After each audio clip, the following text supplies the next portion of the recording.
नमस्कार दोस्तों, कैसे हैं? चलिए, हमने एपीयू के 2 पार्ट को सॉल्व किया था। पहले पार्ट ए को और दूसरे पार्ट बी को। पहले पार्ट में हमने सॉल्व किया था 1 to 50 तक क्वेश्चन और 51 to 100 तक। हम आज सॉल्व करेंगे हिंदी के राजभाषा के सवाल जो 101 से लेके 110 तक होंगे। तो चलिए सॉल्व करते हैं। उससे पहले मैं ये बताना चाहूँगा कि जो आपकी स्क्रीन पे जो ब्लॉग का जो लिंक नज़र आ रहा है, ये आपके डिस्क्रिप्शन बॉक्स में भी है, तो आप वहाँ जाके इससे रिलेटेड सारे क्वेश्चन को पहले सॉल्व कर सकते हैं और उसके बाद इस वीडियो को देख सकते हैं। तो चलिए हम हिंदी के सवालों को सॉल्व करते हैं। और अगर इस चैनल पे पहली बार आए हैं तो सब्सक्रिप्शन बटन बजाइए, बेल बजाइए, ताकि आपको सारे मिल सके जो भी वीडियो हम अपलोड करते हैं। तो क्वेश्चन नंबर 101 है, the provision related of official language of India can be amended by which of the following?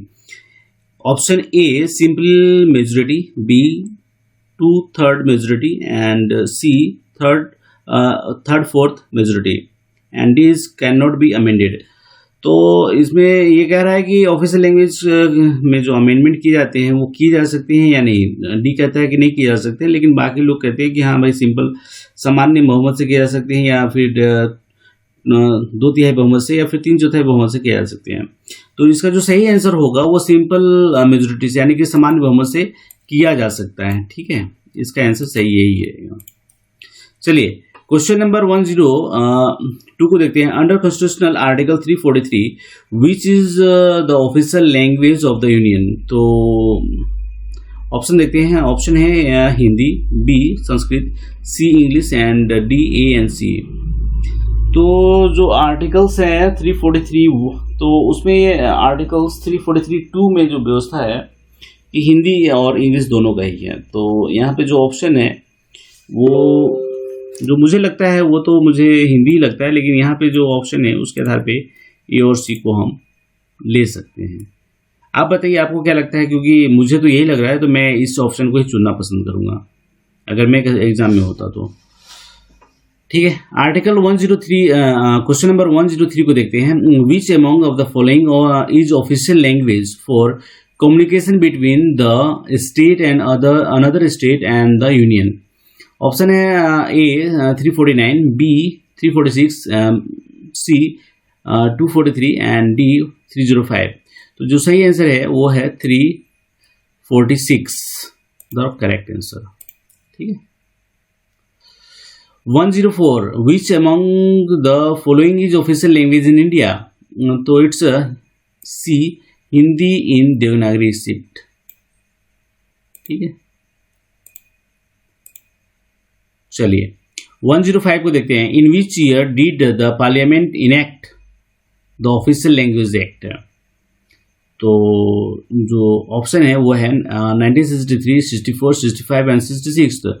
तो it's a 1963, amended in 1967। Question 106 which part of the constitution deals with the official language act? A part 15, part 16, part 17 and part 18। तो जो सही answer है वो है part 17। ठीक है, यही करेक्ट आंसर है। Question number 107 in 1955 the president appointed an official language commission under the chairmanship of हुम? तो जो 1955 में जो कमीशन बना था वो बीजी खैर के अध्यक्षता में बना था, जो यहाँ पे ऑप्शन ए में उपलब्ध है। ठीक है, बीजी खैर यानी कि बाल गंगाधर खैर की अध्यक्षता में बनाए गए थे। ये महाराष्ट्र के मुख्यमंत्री भी रहे थे आई थिंक। तो इसका सही आंसर जो होगा वो यही होगा। ठीक है, question number 108 which of the following is are true? तो ऑप्शन को देखते हैं।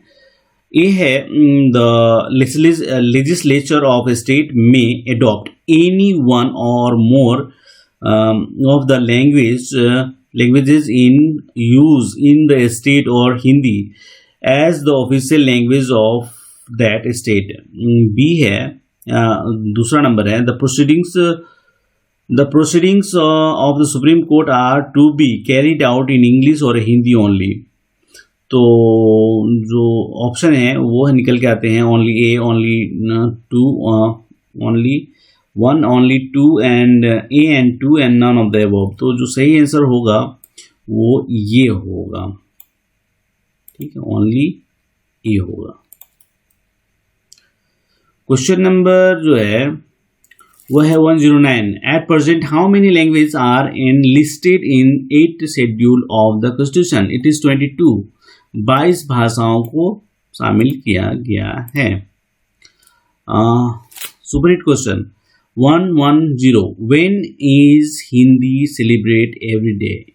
When is Hindi day celebrate every day? सितंबर 14। सितंबर 14 को क्यों मनाया जाता है? आप मुझे कमेंट बॉक्स में बताएं। चलिए मैं ही बता देता हूँ। 14 सितंबर 1949 को ये एडॉप्ट किया गया था, जिसकी वजह से 14 सितंबर को मनाया जाता है। तो थैंक यू फॉर वाचिंग। आपको अगर अच्छा लगा तो आप लाइक कीजिए और बताइए। इसमें एक क्वेश्चन जो है वो कन्फ्यूजन वाला है, तो आप बताइए कमेंट्स बॉक्स में कि आपको कैसा लगता है, आपको क्या आंसर होना चाहिए। आप भी पढ़ रहे हैं तो चलिए हम देखते हैं, एक दूसरे के साथ मिलकर हम आगे बढ़ते हैं आपकी उज्जवल भविष्य की कामना के साथ। Thank you so much.